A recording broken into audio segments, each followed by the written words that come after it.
Hey, what's going on? Welcome back to South 10 Beer Reviews. I am Tyler. Thank you so much for stopping by. Today we've got another beer from XUL. XUL is out of Knoxville, Tennessee. This is going to be an IPA featuring Citra, HBC 586, Motueka, and Nelson. This is also a collaboration between Widowmaker and Yakima Chief Hops. And this is going to be Wicked Webs Weave. My bad. Wicked Webs We Weave. Love the label on this one. It's got a really Halloweenish type of vibe, but with that being said, this is a fresh beer. It's from April 17th, so this one is just over a month old, 6.7%, and I think it's pretty cool when a lot of these breweries are starting to do collaborations with, some of these hop farms. So let's go ahead and get this cracked open, see what it's got in store. I don't know anything about the experimental hop they're using, but let's go and get it poured.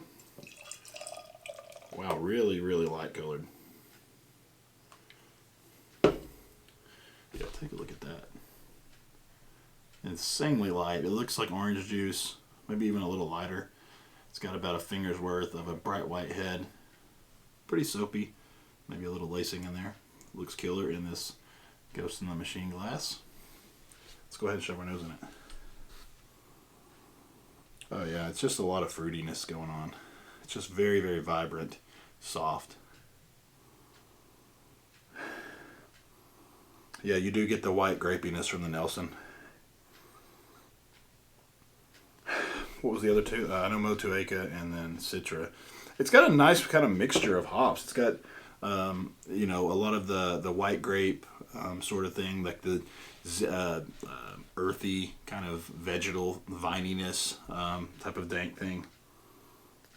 It's got a little bit of like pineapple and citrus fruit as well. It even has a little hint of some tropical fruit from that Motueka.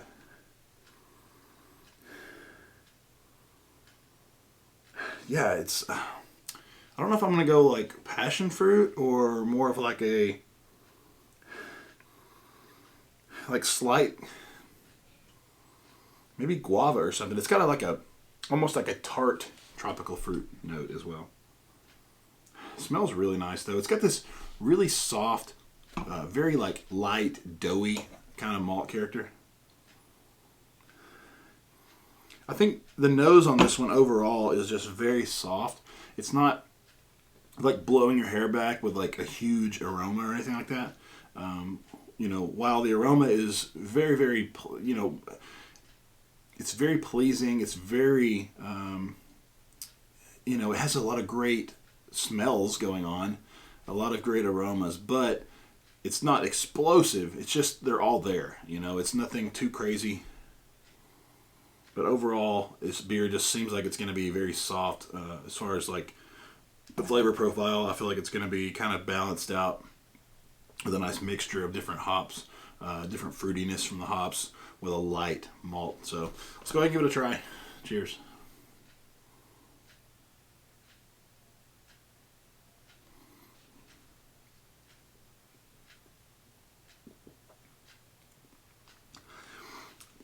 Yeah, it's very soft. I will say the Nelson comes through a lot more than it does on the nose with the white grape, but a huge amount of dank, like almost vegetal or herbaceous sort of green character, I guess. Like all the different steps you can take as far as like, or all the different routes you can take to like go to a dankness.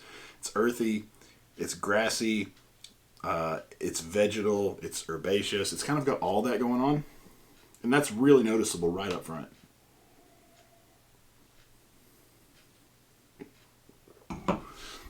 I think the dankness is kind of the first thing you notice. Kind of transitions a little bit more into that white grape note from the mid palate and on.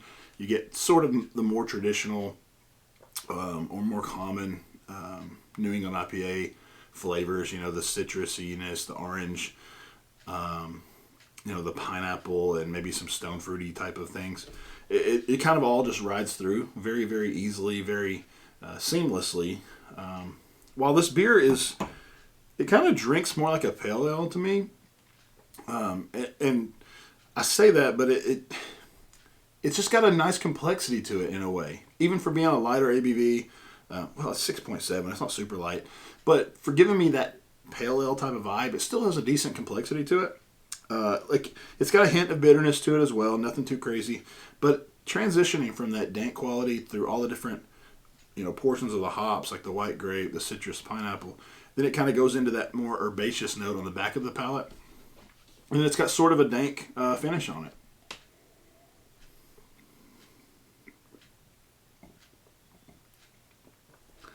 It's pretty dry though. Doesn't stick around very long at all. It's really drinkable though as well. Yeah, I mean, this is a fun one. It's nothing too crazy. I've definitely had other beers from XUL that I really enjoyed a lot more. But I say that only to kind of transition to this one or into my opinion, because this is still something I would drink again. I would buy this again. I think this one kind of, for me, it would have a different role in the fridge. This is more of like it kind of goes good with dinner. Something you want to have after dinner, even like if you just want to sit on the porch, or it's kind of one of those beers. I feel like you could put a few back and be fine. So I take that for what it's worth. But tasty beer. Ask for a rating. I'm gonna go 4.1. I think it's still pretty dang good. So let me know if you've had this one. Again, this is XUL, Widowmaker, and Yakima Chief hops collaboration, and this is Wicked Webs We Weave. So we'd love to hear from you. As always, if you like the video, please leave a like, a comment, and subscribe, and we'll see you in the next review. Cheers.